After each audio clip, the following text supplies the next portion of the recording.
السلام عليكم صف ثالث نكمل إن شاء الله اليوم أمراض الجهاز التنفسي. عندي السعال الديكي وصلنا. تمام. السعال الديكي يصاب به الأطفال اللي أعمارهم جولة 8. يصير بفصل الربيع والخريف. ينتشر بالمدينة أكثر من الريف، لأن الأرياف جوها يكون نقي أكثر من المدينة يكون الجو ملوث، ففي المدن أكثر من الأرياف. شلون تصير العدوى؟ عند ملامسة الطفل المريض والاختلاط به. إذا شخص مريض، إذا واحد صحيح يلعب ويا المريض أو يلامس الحاجيات مالته راح يتعرض إلى الإصابة الفورية. أيضا قد تصاب العائلة بسبب الاختلاط مع الطفل المريض وإهمال الأمهات. قد يصاب كل العائلة تصاب بهذا السعال الديكي. الأعراض، أعراض هذا المرض شنو؟ أولا راح يصير احتقان في البلعوم وسعال. ثاني شي بعد 10 أيام من المرض راح يصير السعال قوي، كل 3 دقائق راح يسعل وتستمر السعال 3 دقائق كاملة، ويكون صوت السعال أشبه بصوت الديك. تمام. هنا يجيكم تعليل، خلينا ناخذ غير لون. ليش السعال الديك سمينا بهذا الاسم؟ وذلك لأن صوت سعال المريض يشبه صوت الديك.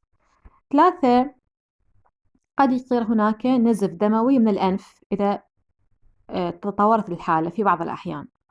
رابعا الطفل يتعرض إلى السعال أكثر إذا كان الهواء بارد. تمام. أو كان في غرفة فيها رائحة سجائر، هذا يؤدي إلى حساسية للطفل وزيادة نوبات السعال عنده. أيضا عندنا شنو؟ عندنا طرق العلاج من هذا المرض اللي هو مرض السعال الديكي. شون؟ أولا لازم طبعا نراجع الطبيب حتى يتخذ الإجراء اللازم إذا شفنا أعراض غير طبيعية على الطفل. 2 ننطي للطفل العلاج اللازم.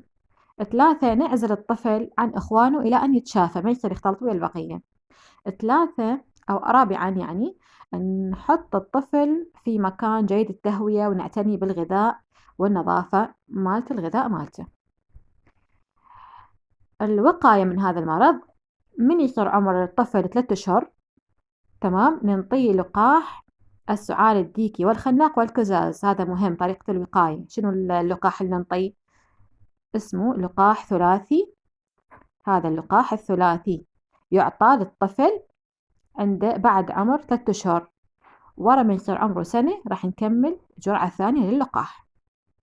إذن اسم اللقاح هو اللقاح الثلاثي، السعال الديكي والخناق والكزاز. هذا لقاح ثلاثي. ثانيا نبعد الطفل عن المصابين وما نستخدم حاجيات المصابين أو نقترب منهم أثناء فترة المرض. 3 الانتباه لأي أعراض مرضية قد تصاحب الطفل في فصلي الخريف والربيع. هاي بالنسبة إلى مرض السعال الديكي. المرض الثاني مرض ذات الرئة، النيمونيا. هو مرض خطير تسببه نوع من أنواع البكتيريا اسمها النيمونيا، هذا تحفظوه بالإنجليزي. هذا اسم البكتيريا المسببة لذات الرئة اسمها النيمونيا. تمام. هذا المرض أو هاي البكتيريا تؤدي إلى التهاب في الرئة وعدم القدرة على قيام الرئة بوظيفتها الطبيعية.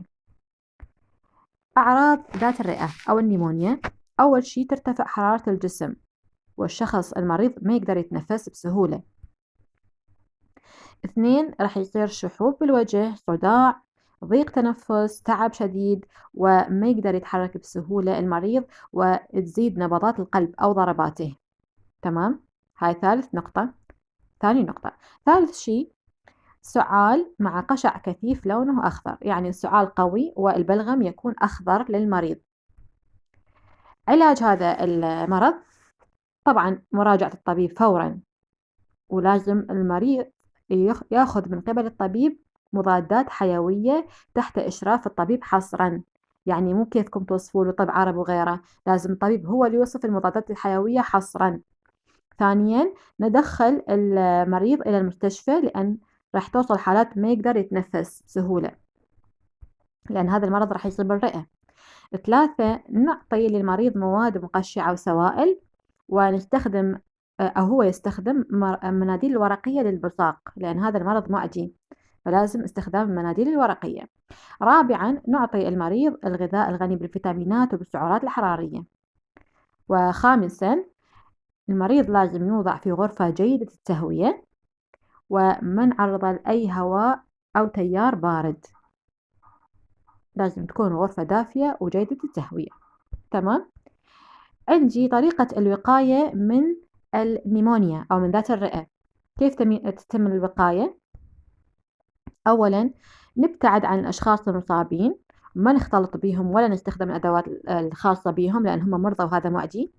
2، نراجع الطبيب أو الشخص يراجع الطبيب عندما يحس بأي ألم أو أعراض أو التهابات وين في الجهاز التنفسي. ثالثاً، ممارسة الرياضة ونبتعد عن أي مصادر للتلوث والأماكن المغلقة، لازم دائماً نروح إلى أماكن مفتوحة وجيدة التهوية. رابعاً، عدم التدخين الذي يعتبر أذية للجهاز التنفسي وإصابة أمراض القلب بأمراض مزمنة. خامساً، ممارسة العادات الصحية، عدم البصق على الأرض واستخدام المناديل الورقية الشخصية لك فقط، لأن هذا الأمراض قلنا تكون معدية. عندنا مرض آخر اسمه مرض ذات الجنب.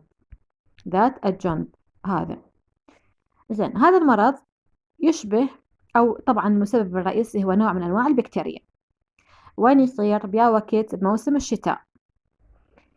أماكن الإصابة وين؟ شي يصيب الغشاء المبطن للجوف الصدري، وهو مشابه لمرض ذات الرئة أو لمرض التهاب الرئة. تمام؟ أعراض هذا المرض راح ترتفع درجة الحرارة ارتفاع كبير جدا، راح يبين عن المريض ضعف عام، صداع، دوار، فقدان شهية. ثالثاً، راح تصير عنده صعوبة في التنفس، الألم الصدري في القفص الصدري راح يكون واضح، وسعال خفيف وجاف. بالنسبة إلى العلاج من هذا المرض، كيف يتم العلاج من ذات الجنب؟ أول شيء لازم نراجع الطبيب فوراً، هاي أهم نقطة، وناخذ العلاج اللازم. ثانياً، نركز على نقاوة الهواء والغذاء الصحي الحاوي على الفيتامينات. رابعاً، نتناول السوائل بكثرة وأكثر شيء العصائر المختلفة لأن الفيتامينات غنية بها. الوقاية، نبتعد عن الأشخاص المصابين بالمرض وما نستخدم حاجياتهم، دائما نكرر على هاي الفقرة لأن هي العدوى تبدأ من ملامسة المريض أو الاختلاط به. ثانياً، عدم التدخين. طبعا النرجيلة هي أحد أسباب الرئيسية لانتقال مرض ذات الجنب من شخص لشخص، يؤدي إلى انتقال ذات الجنب بصورة كبيرة وسريعة، فهذه النرجيلة هي أساس في انتقال كثير من الأمراض مو بس ذات الجنب، فالابتعاد عنها من قبل المدخنين. ممارسة الرياضة طبعا، والابتعاد عن الغازات المنبعثة من السيارات، المولدات، الأماكن المكتظة، دائما نرتاد إلى الأماكن كثيرة التهوية. إذن هذا هو موضوع اليوم إن شاء الله بالنسبة إلى الأمراض الجهاز التنفسي.